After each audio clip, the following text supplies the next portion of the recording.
Listening to animal rights activists speak, you will often hear them talk of how they are vegan for the animals. My problem with the vegan movement at the moment is a lot of people might be tempted to take up a more vegan-based diet, but they hate this kind of vegan terrorism that's going on. Take the vegans out of the picture. Milk is murder. Take the vegans out of the picture. Thing to say. It's about the animals. This is a serious fucking movement for the animals. I think we can treat each other with kindness one day once we learn how to treat the animals with kindness. It's about being on the animal side. As a former vegan animal rights activist, I was vegan for animals, not for health or any other false claims that vegans use. Some years ago, I noticed the newer, younger generation of animal rights activists would always talk of being vegan for the animals, not simply animals. So which animals are they referring to? When they say the animals, shouldn't it be all animals? Today's animal rights movement exists largely due to the influence of the documentary Earthlings, which details the animal cruelty in production of factory-farmed animal products. However, in the chapter of the film dedicated to the impact of food production, there is no mention of the enormous amount of animals that are deliberately killed in order to protect crops from hungry wildlife. It's been a desperate struggle. Alois Collard had nearly lost all hope. For years, dozens of crows have called his organic farm home, leaving him no choice but to sit back and watch as they destroyed his salad crops. Nets, noisemakers, balloons, nothing really helped. Last year alone, the loss of revenue amounted to 45,000 euros. Das letzte Jahr, das 2015 was really critical. I felt quite helpless. When you've had to write off an entire harvest, you just don't know what to do anymore. Collard is fed up. He's asked local authorities for permission to shoot the crows. After all, his is not the only farm being plagued by the birds. Daniel Gerber is known as the best crow hunter in Switzerland and has been tasked with the call. His mobile plastic dummies attract the real birds like magnets at dawn. It's astonishing that this simple method manages to trick notoriously cunning crows. As soon as they approach, their fate is sealed. Gerber shows no mercy, and he's satisfied with the result. We've got 34 crows this morning, and under the conditions, that's a good yield. As a result of existing, we have to come to terms with the fact that we are going to cause some amount of harm. It's just whether or not this is justified harm.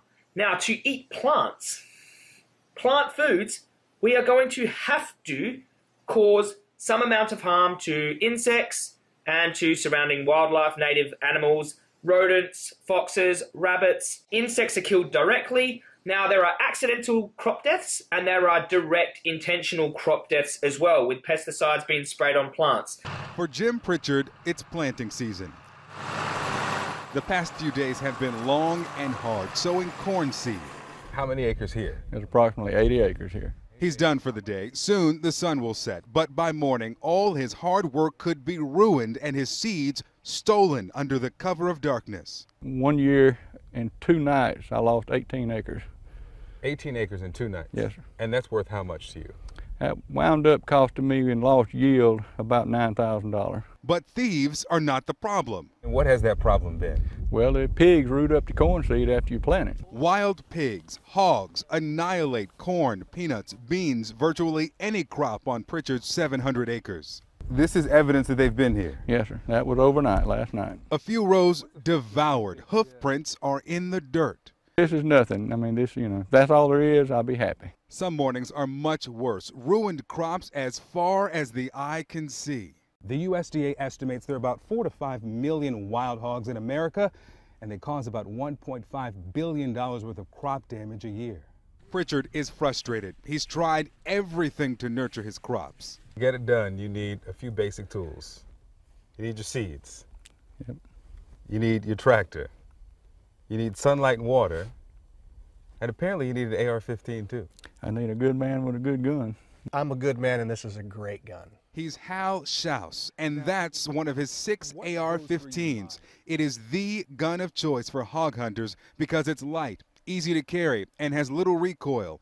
Hal works for 16 farmers covering nearly 100,000 acres. We don't discriminate. We kill them all.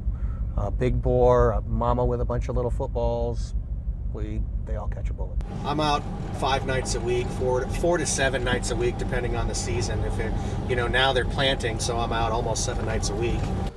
We've got some root vegetables. This is where vegans get their food from. Crops. And Piers Morgan likes to think there's no difference between eating from here and eating from in there. Wow. Nice logic, Piers. And for someone like to compare hacking these animals up to eating bread, absolutely insane.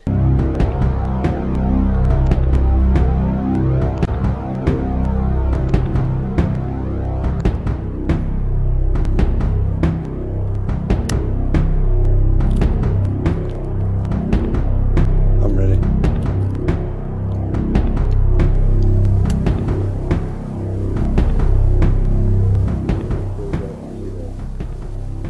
Vegans will of course say but most crops are fed to livestock, which is irrelevant given that they seek to influence everybody into eating only crops, so not reducing the problem at all. It would be fair to deduce that today's vegans, who will talk of the so-called animal holocaust, yet fail to acknowledge that production of their plant crops can be responsible for more deaths of animals than production of foods like 100% grass-fed beef or venison, are referring to the animals they saw on Earthlings, when they talk of the animals. And this is why they become irate, incoherent and abusive when you try to talk through this flaw in their ideology.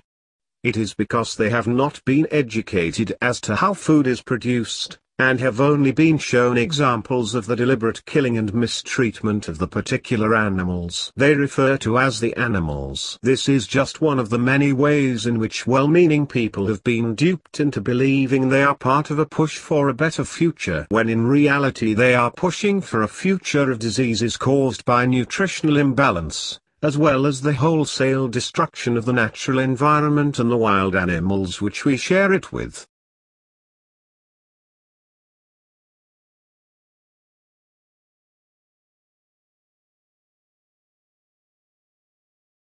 It's not the future.